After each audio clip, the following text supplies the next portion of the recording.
Сиз Синамед клиникасында дарылоочу массаж боюнча, анан кичинекей балдарды массаж кылуу боюнча окутат экенсиз, буга кошумча дагы сергек жашоо образы боюнча дагы, ушундайбы? Ушул боюнча айтып берсеңиз кененирээк. Рахмат. Биздин клиниканын жетекчиси, негиздечиси Уркунбаев Шайлообек агайыбыздын демилгеси менен биз ушу сергек жашоо проектисин дагы ишке ашырдык деп айтсам жаңылышпайм. Себеби дегенде 1 жылдан бери ушул проект иштеп жатат да. Бул проекттин максаты эмне? Бул проекттин максаты ооруну алдын алуу. Мындайча айтканда профилактика заболевания депчи.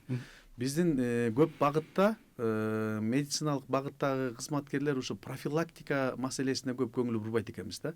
Ооруну айыктырууга, ооруп калган маалда эле ошого көңүл бурат экенбиз. Ал ооруну алдын алууга, ден соолукту чыңап жүрүүгө, иммунитетти чыңап жүрүүгө ошого көңүл бурбайт экенбиз да. Качан биз жатып калганда, ушул жаатта анан биздин жамаат ойлонуп туруп, биздин жетекчибиз ушундай бир жакшынакай сунуш киргизип, ушундай сунушту ишке ашырып, элге азыр таркатып атабыз. Азыр ушул тапта могу Чүй областына, Бишкектин шаардын ичиндеги парктарына ушундай бир демилгени көтөрүп, ушундай ЛФК менен машыктырып атабыз да. Анан көп ойлойт, ЛФК деген эмне? ЛФКны чечмелеп берип койсоңуз да? Чечмелеп берип коеюн. ЛФК бул кээ бир ойлойт, ЛФК деген эмне? Бул спортпу же эмне деп. ЛФК менен спорт менен айырмасы, спортто бир эгерде спортсмен кандайдыр бир көрсөткүч үчүн машыкса, ЛФК бул ден соолук үчүн машыгат да. Бул лечебная физкультура деп мындайча айтканда чечмеленет да. Бул ар кандай ооруга багытталып, ошо оорунун алдын алууга, денени чыңоого, иммунитетти чыңоого багытталган мындайча айтканда физикалык көнүгүүлөр, физикалык көнүгүүлөр. Биздин максат эмне? Биздин максат ушул физикалык көнүгүүлөрдү таза абада жасоо. Таза абада жасоо. Себеби дегенде таза абада жабык жерге караганда таза абада жакшы болот. Таза абада жакшы болот. Себеби эмнеде? Азыр биздин көп мисалы айтканда жарандарыбыз спорт залдарга барышат. Спорт залдарына машыкканга аракет кылат. Ал эми спорт залда эмне болот? Спорт залда чаң көтөрүлөт. Азыр тем более инфекционный заболевание, вирусный заболевание күчөп турган маалда бирөө жөтөлүп коет, бирөө чүчкүрүп коет, бири-бирине мындайча айтканда жугуштуу оорунун жугусу батып кетет да. Анан эң негизгиси тери менен эмне чыгат? Адамдан токсин чыгат, туурабы? Спорт залдарда анан машыгып атканда биз бири-бирибиздин токсинибиз менен дем алып атпайбызбы? Эгерде спорт залга силер таза абадан киргилечи, эң чоң спорт залдарга даже.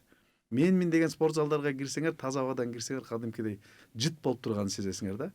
Ошон үчүн биздин сергек жашоонун эң негизги максаты эмнеде? Эң негизги максаты таза абада. Ушул таза аба болгондуктан дагы ушу эртең мененки таза аба менен дем алуу.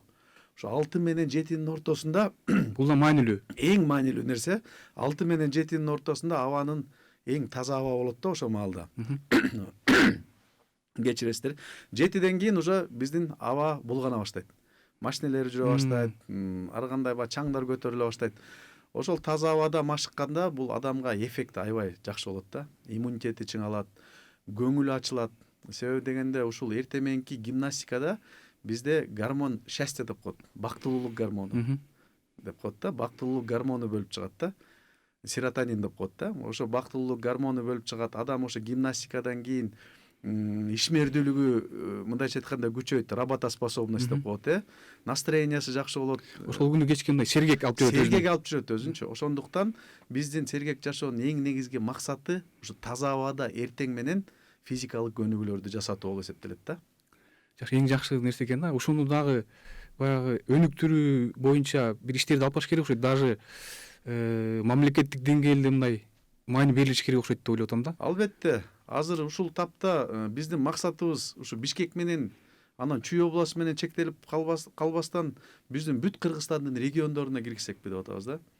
Ысык көлгө, Жалал Абадка, Ошко ушул сергек жашоону именно ошо эртең менен жасагыла деп ушундай бир үгүт иштерин жүргүзүп, акырын-акырындан ушу биздин бүткүл Кыргызстанга ушундай сергек жашоону киргизсек, биздин элибиз ден соолукта болот эле. Ал эми элибиз ден соолукта болгондон кийин мамлекетибиз күчтүү болот. Мамлекетибиз күчтүү болот. Эгер элибиз өзүн сергек алып жүрсө, работоспособный, ишмердүүлүгү күчтүү болсо, экономикабыз өсөт деген максатта ушул программаны биз элге жайылтып атабыз да. Эң жакшы самал экен агай. Ийгиликтер болсун. Анан чын эле биз жана көрүп калабыз, мисалы Европанын Европа мамлекеттеринде жана картайган кемпир чалдар чуркап парктардачы басып жүргөндөрүн көрөбүз да. Аларда бул жакшы өнүксө керек, бул Аларда бул жакшы жөрөлгө. жөрөлгө. Жөрөлгө деп айтсак болот да. Биз эми жанагы сергек жашоону жайылтууда биздин айылдарга дагы жайылтып, ошол жерде биздин эң негизги апаларыбыз, аталарыбыз бар, Апаларыбыз, аталарыбыз дагы азыр мурункудай кыймылдабай калды. Себеби дегенде мурун биз баягы байкачу элек мен бала кезде аталарыбыз чалгын алып алып чөп чаап жүргөнүн. Эң туура айттыңыз, ана сөзүңүзгө каралжы. Азыр баягы технология өнүгүп, кыймылчылык азайып баратыр да биздин жумушубуздачы. Сиз чөп чапканды айтып калдыңыз, мен деле айылга барсам, мурда жалаң чалгы менен чапчыбыз да. Ооба. Азыр трактор менен, косилка менен чаптырып атышпыз да. Көбүнчө түз жерлердечи. Ооба. Ошол анан биздин ошо эне аталарыбыздын арасында да кыймыл азайып калды. Мурун той топурга барса дагы жөө басып барып, аттарын минип барып алып, Азыр машина. Кыймылдын активдүүлүгү да. Азыр балдары машина сатып берип койду, жылуу суу, ысык суунун баарын үйүнө киргизип койду. Ошондуктан кыймыл аз болгондуктан бизде эне аталарыбыз дагы баттан ооруй баштады. Муундары ооруй баштады, давление менен ооруй баштады. Ошондуктан биз ушул жакшы кеңеш берет элек. Ушу балдарына эне атасынын өмүрү узун боло турганын каалашса, көбүрөөк кыймыл берсин. Мейли үйдөн оокат кыла берсин. Жанагындай чөп чабам десе чөп чапсын. Мурун апаларыбыз жүн сабачу, ийик кийчү, ошондой бир багытта кыймылдап турчу. Жандары тынч эмес да. Азыр биздин жанагы сиз айткан технологиялардын өскөндүгүнө байланыштуу айыл жеринде биздин эне аталардын да кыймылы өтө аз болуп калды да. Бул албетте ар кандай ооруларга алып келет да.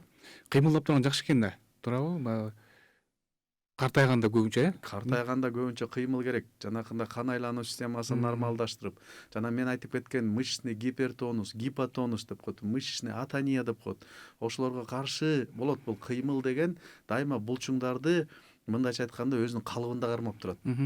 Кыймылдын аздык болуп калганда эле кан айлануу системасы начарлайт, булчуңдардын мындайча айтканда состояниясы да начарлай баштайт да.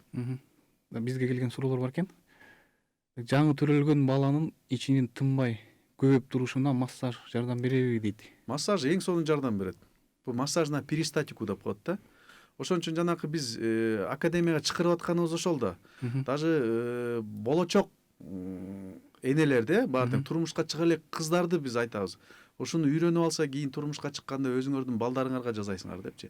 Мисалы жанакы ич көп атканда, ошондой бир мындайча айтканда ич оорулар пайда боло баштагандан кийин массажна перистатику деп коет балага. Ошону жасап койсо эле ичиндеги жели чыгып, бала кадимкидей жеңилдей баштайт да. Ошондуктан албетте массаж жасап коюп турса болот. Эң жакшысы өздөрү келип үйрөнсө жакшы экен, Эң жакшысы өздөрү келип үйрөнсө жакшы. Сиздерге келип үйрөнүш керек. Келип үйрөнүп, жанакы мен айтып кеткендей этапы развития ребенканы ошолору өзлөрү билип алса, анан өзлөрү төрөлгөндөн кийин массаждарын жасай баштаса, жанакындай май таманга профилактика болот. Вальгусная, варусная стопа дегендей ошо ооруларга карата профилактикалар болот. Бизде азыр дисплазия тазобедренных сустава деген диагностика менен көп төрөлүп атат. Кривошея менен көп төрөлүп атат. Жанакы рожденная патология бар, приобретенный бар. Эми ошонун баарын үйрөнүп алса, ошол оорудан өзүнүн балдарын сактап атпайбы? Өзүнүн балдарын сактагандан кийин бул ал кичинекей балдардын баары Кыргызстандын келечеги да. Бизге Кыргызстанга эмне керек? Күчтүү, ден соолугу чың поколение керек.